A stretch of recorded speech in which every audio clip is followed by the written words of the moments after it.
అయోధ్యలో బాలరాముడి ప్రాణప్రతిష్ఠ కార్యక్రమం కన్నుల పండువగా సాగింది.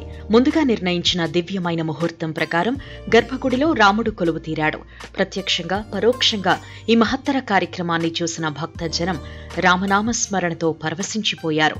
కొత్తగా నిర్మించిన రామ మందిరంలో నీలమేఘ శ్యాముడి ప్రాణప్రతిష్ఠ వేడుక అంగరంగ వైభవంగా జరిగింది. ఈ ప్రాణప్రతిష్ఠ కార్యక్రమంలో ఆర్ఎస్ఎస్ చీఫ్ మోహన్ భగవత్ పాల్గొన్నారు. అయోధ్య రాముడి విగ్రహ ప్రతిష్టాపన కోసం అయోధ్య నగరం మొత్తం సర్వాంగ సుందరంగా ముస్తాబైంది. ఆధ్యాత్మిక శోభతో అయోధ్య కళకళ్లాడింది. ఎటు చూసినా రామనామ స్మరణతో మార్మోగింది. నగరమంతా రామ్లీల, భగవద్గీత కథలు, భజనలు, సాంస్కృతిక కార్యక్రమాలు ఏర్పాటు చేశారు.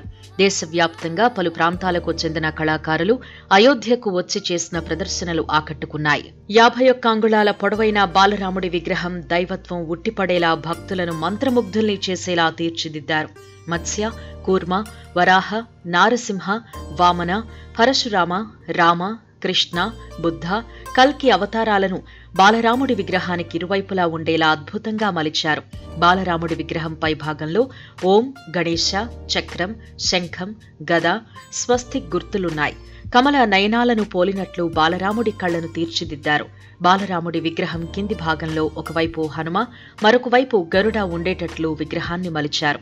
చిరునవ్వు రూపంలో ఉన్న బాలరాముడి కోసం కోట్లు ఖర్చు చేసి అయోధ్య ట్రస్ట్ ఆభరణాలు చేయించినట్లు తెలుస్తోంది. వజ్రాలు, పగడాలు పొదిగిన బంగారు ఆభరణాలతో రామయ్యను అలంకరించారు.